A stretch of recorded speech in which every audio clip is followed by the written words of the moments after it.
I'll start where we started, which was I met Tessa because she started renting a room from me, and the context was leaving behind a not so great relationship, and yeah, you were looking for a place to settle while figuring out what the next step was. And during that whole process, I was very um, impressed and surprised by how open you were at sharing what was going on with your life. Does it sound about right to you? Yeah, I learned that no matter who you are or who you decide to be open with, it's good to be open and communicate because people aren't going to know what's going on or know whether or not you need help. So I Yeah, just gotta be open. yeah. And it's kind of a vulnerable question to start off with, but do you feel like you made a good choice hanging out with this guy who has a house under construction with a cute dog? Made my Also, dog fall in love. yeah, Well, I always look back and think that my decisions are neither good nor bad because no matter what, it's always going to lead me down a path that you can't really decide until you're living in the present, pretty much whether or not it's good. I'd say yes at the same time because it got me to where I'm at now, and I'm very proud of myself. And I feel good. I look good, and I'm just taking day by day, one step at a time, pretty much. yeah. Are you comfortable with sharing like what you were dealing with before you met me? Like just a few days before you met me? We can edit it out if you don't like, if you change your mind. But good. No, it's all good. I was going through domestic violence and issues with drugs, and pretty much I was losing where I was living because of the choices I made. I wanted to be with somebody that was pretty much shutting my life down. And it went from me getting out of rehab and lockup, and I had two jobs. I had a beautiful apartment. I was doing really fucking good. And then I sit there and let my heart get overwhelmed. And I met somebody that turned out not to be good for me. He's very toxic, and I lost everything I had. So, Yeah. So you had a good setup. I did not have 2 jobs at 18 years old. Now that's already crazy impressive. Um, man, being that independent so young is wild. well, it comes to the fact that I was pretty much out in the streets at a very young age, and I got myself into trouble. I didn't, you know, I was being a rebellious teenager, Yeah, and one day the epiphany clicked off in my head, and I pretty much had to pull my head out of my ass and say, yeah, "Hey, time for you to grow up."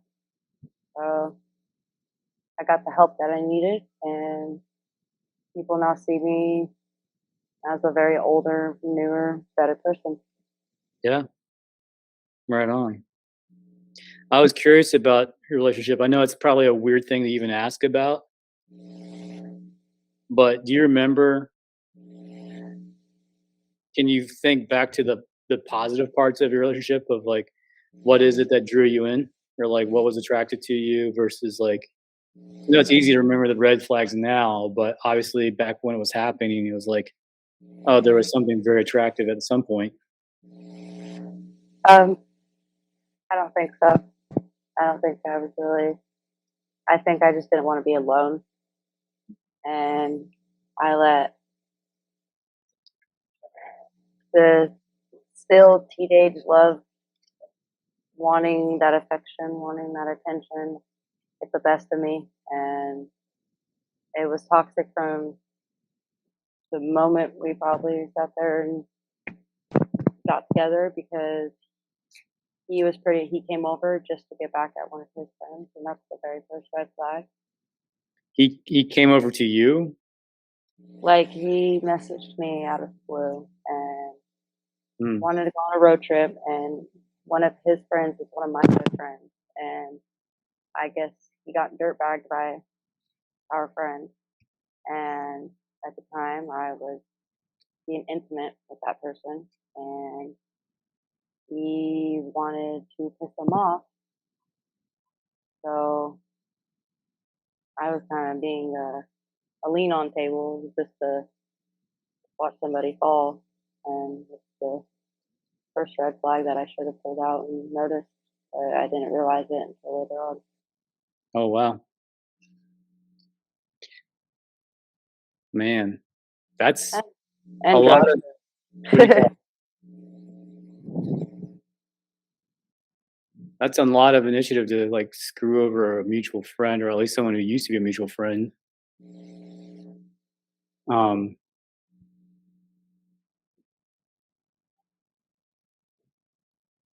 so that happened, I guess, earlier on when you realized that happened, and, of course, some of the decision making was affected by drugs. Is there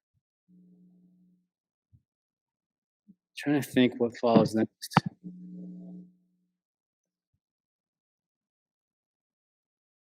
But at some point, did it ever get stable, or was that just stayed the theme? It was good when I got him sober, but I ended up getting pregnant, and when we lost the baby, he relapsed and How far along were you? not far, very Yeah, early. very early? Yeah, and it didn't affect me. It was just he went from smoking to using needles, and then that's what kind of affected me because I have a trauma that follows along with that, and he didn't respect my opinion or my advice, and he threw it just back in my face, and he started getting violent and started kind of getting all schizo and paranoid and talking down to me and thinking I'm doing these things, and there's a lot of accusing. And when I feel like I can't be heard or believed on something, when I'm not playing the boy who cried wolf, and I'm trying to sit there and show that I'm Yeah, doing what I'm supposed to do, it really mentally fucks you up. yeah, I believe it. When you found out you were pregnant, did that make you feel more connected to him? You No? know, it sounds weird, but people dream, they have deja vu, and I just remember waking up one night and knowing that it wouldn't be a good fit. It'll just destroy my life. You just And knew that when sorry, you knew that from waking up, or was that from a dream that you had? from a dream. Yeah. And I kept it to myself, but just being put in a situation where he wanted me to move out of my apartment just because he got kicked out for having a firearm in my apartment and it got found. Mhm, I dropped everything in my life to go move in with his parents. mhm. And that was the first mistake I made, was being put under an environment where he's 28, still living with his parents. I'm 18 years old. Yeah, I've lived with my parents for years. I don't want to sit there and rely on somebody. And it kind yeah, of put me in a bad mind state. And that's probably what concluded me having a miscarriage because I got super overwhelmed and super stressed. I wasn't sleeping. I didn't feel safe. I didn't feel comfortable there. yeah. Mm. but things happen for a reason. So Did you? I remember. I don't know how many weeks ago now. I remember you speaking positively about his parents, but that didn't seem to help. it's like mother and father, like son and daughter, pretty much. Yeah. They're two faced. They're only only way they would sit there and show attention or show that they care about me or want me to be around is if I was carrying their grandchild because that's what they want. Oh, that was the context of you being there? Yes and no. Okay. Uh, once I lost the baby and I moved back into my apartment, they were very judgmental and they were very distant with both of us. Oh, with And both of you. let's see, their son's been doing drugs for almost 2 years of living there. And his attitude, his demeanor, the way he carried himself and what he would do and his actions, they all knew something was up, and he'd sit there and manipulate them and lie to them. And then he got to the point where he had me lying for him, which Um, I felt very guilty and very crappy about. mhm. I regret it so very much. I don't like being dishonest. Like, you're not going to get anywhere in life by lying. You honestly see, you get in less trouble if you're honest. Something you Yeah. tell your kids, be honest. Don't sit there and fabricate. Don't sit there and spin in circles and go around the subject. Just be flat out honest, Yeah. even if it hurts people. Yeah.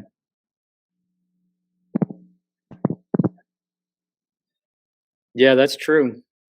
And 18 is a great age to know that already. Well, Man. growing up as a kid, I was pretty much a really, really shitty liar. So I learned real quick. Bad. Fair. I always That got also caught. helps. Just Always. not being any good at it. Okay. Nope. And now when I lie, half the time I have a shitty grin on my face, or when I lie, I'll come not even 5 minutes later, I'll come up to you and be like, hey, I'm sorry, this is the Yeah. truth. But I try not to lie. I don't like lying. I don't like being lied to. Yeah. I, I have very, very strong heart when it comes to people being honest. Even if it hurts me, it's not going to hurt me that bad because I learned that, hey, at least you told me instead of let the voices get in control of your head and tell me something I don't want to hear, and then me later on find out and stuff. And it's just, I learned to be more mature about it. So I'm not going to get butt hurt over the little things. Yeah. I get that. And that's on and that was the very first thing that really stood out about you was I remember like, the first time we ever walked around the house to see if it actually made sense for you.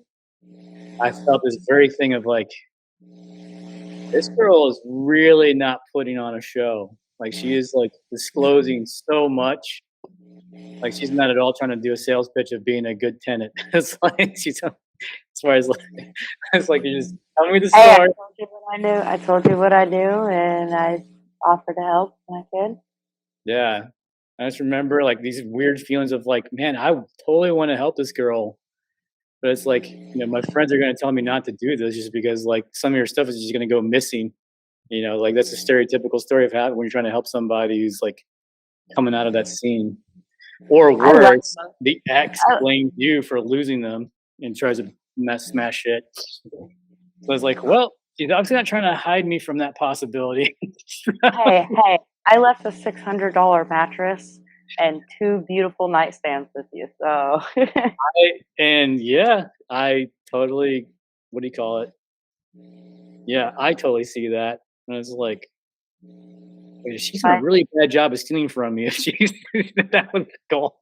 I don't feel I fucking that's one thing. My parents don't like me that much, but they will tell you that I will not steal. Yeah. There, Derek would sit there and he'd be like, because he saw that you had a whole bunch of quarters in that bowl. Remember? Oh. You know that bowl. He had a whole bunch of quarters. He's like, "Oh, when you go get your stuff, you should Oh, go in yeah. there and take all those quarters." I'm just like, Yeah, that no, boy. That is a good I have several friends make fun of me for having, like, change just around my house, and it's like, I've moved so I much. I got boxes and bags and random change everywhere too. I don't keep the Yeah. pennies. I say the pennies, but And that's probably from, like, 3 or 4 different countries. So I should probably be extra nice about it since, they connect them to trips, but anyhow. So you just mentioned that, like, you have some is there some drama with your parents? Is that, like I've never had a good connection with my parents. My dad took me away from my mom when I was really young, and she was on drugs. And whatever the story is, I choose not to believe either side because it's too much to take in. It's just like it hurts my brain, and I'm the kind of how old person were that you when your dad took you? not even a year old. Oh, dang, okay. And That wasn't 11 years old. I don't know why I was assuming it was gonna be when you're 11, but no, my dad decided to leave me here in California when I was 11, and I met my mom oh, for the first time. was your mom able to get sober? Yeah, she's been sober. Right on. They weren't in a good living situation. She lived in an RV in a senior home park, 50 plus. I can't be there. And I was apparently supposed to go fly back down with my sister, but my sister left in the middle of the night and I was just there. My mom could not take care of me, and but she did anyways. Yeah, and that story is from after age 11? That was when I was 11. I was turning 12 soon. So I lived in that trailer for 3 years. Um,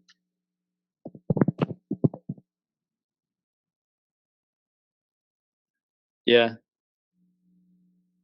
The general theme of what I the theme of, like, when you shared with me about, you know, about childhood memories and whatnot, it's like, I just, like the takeaway that I get from that is, like, this girl is insanely strong to have gone through it all the random stuff that she's gone through and still be this capable now at age 19, and, hopefully you see that too. I do. I believe I have a purpose. Everybody does. Yeah, I mean, I could have taken my life years ago, but I was swallowing a couple bottles of pills and still being here. God's pretty much just saying, "You're not going out this easy, girl." So yeah. Did you ever feel like there was moments where, like, whether it was, like, a dream or a person or some kind of random event, have you ever felt specific moments where it's like, "Oh, God specifically intervened here?" yeah, I guess you 'Cause could say. you mentioned one dream. Like, when I have dreams, like, most of my dreams just feel like just random food dreams or whatever, and then occasionally, like, maybe 4 or 5 times in my entire life, I was like, "Oh, God just straight up just telling me something." So, like, I've literally had dreams where there was Bible verses in the dream, so it's like, "Alright, God, okay, point made. I hear you." I don't know if you feel that same difference when you have dreams. When I was younger, I've had some. I had, when I was younger, I was living in my grandfather's at the time in Tennessee, Yeah, and there was a bedroom that I would never sleep in. Like I was absolutely scared as a kid to sleep in that room.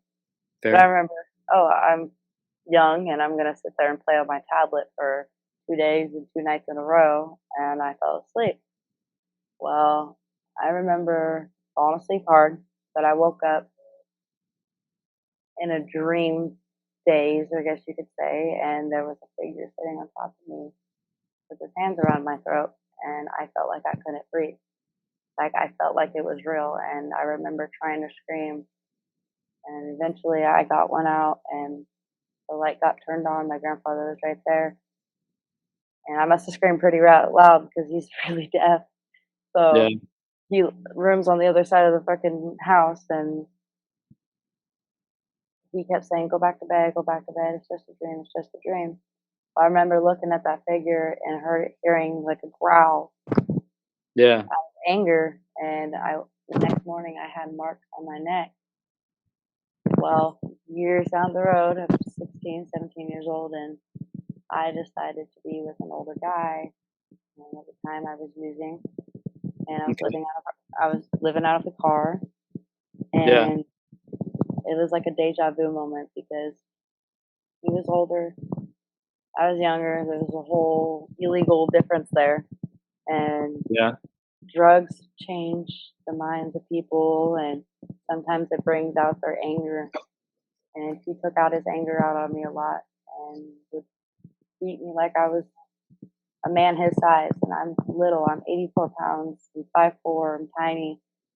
And I remember one night, it was a deja vu of that moment when he had his hands around my throat. Yeah. And I feel like I've had dreams that kind of mimic that moment of predicting what's going to happen in the future for myself. Yeah. Have you ever had any friends who walked you through or talked you through anything related to deliverance? Like I've always been the keep to myself kind of person. years ago, I had friends who had to deal with that same spirit, and I've had to deal with that something similar where I couldn't move my body at night, and I had to rebuke that spirit. You're having lucid dreams. Lucid, it was like almost like the opposite of lucid, where it's because like lucid means that you know you're dreaming and then you can become in control of the dream.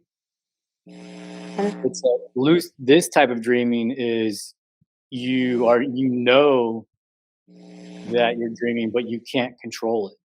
And Like you're that's what not. most people have. Most people can't control their dreams. But Yeah, young age, there's times that I can control my dreams. yeah, man. Yeah, you're 2 hours ahead of me. I get that, but I appreciate you like being able to share this stuff, man. Yeah, it I feels weird. I'll probably have to do part two tomorrow. Absolutely. I'm By the dead. way, yeah. Um, by the way, I love having you this much in frame when you lean forward like that. It Not back actually, here. yeah, you look, yeah, that right there is that is framing wise looks fantastic. So, and you look more engaged. Yeah, I was just doing this because my back hurts and I'm comfortable. yeah, man. Well, I know you're tired right now. I'm sure I'm going to learn a lot just from recording this one thing. I appreciate you sharing more of your story. Well, you're more than welcome to continue this tomorrow. Yeah, I'd love to. Um, Maybe I'll have Gunner in the video with me. yeah, that'd be fun. You can have him you can just lie on him like a pillow. He's covered in fleas right now. I'm good off that. Do what? He's covered in fleas. I'm good off that. Oh no! I thought he somehow dodged that bullet. He's never had fleas, but they're really bad here in Kansas. So Yeah, when you got 3 dogs that have it, you're gonna have to expect the fourth one to get it. easily, quite easily. I Well, feel I'm so sorry about bad. the fleas. You're what? This is like day 4 for you in Kansas. Day 5, I think. Day 5, It's the 12th. man. Yeah, since the 12th So today's 17th. Yeah. They almost day 6. Hasn't Mm. felt like it at all. Yeah, whole new experience, right? I don't even know how to say the town that you're in, like Chakuti or something. Chinook. Chanute. Sheila. Wow. Where'd you go?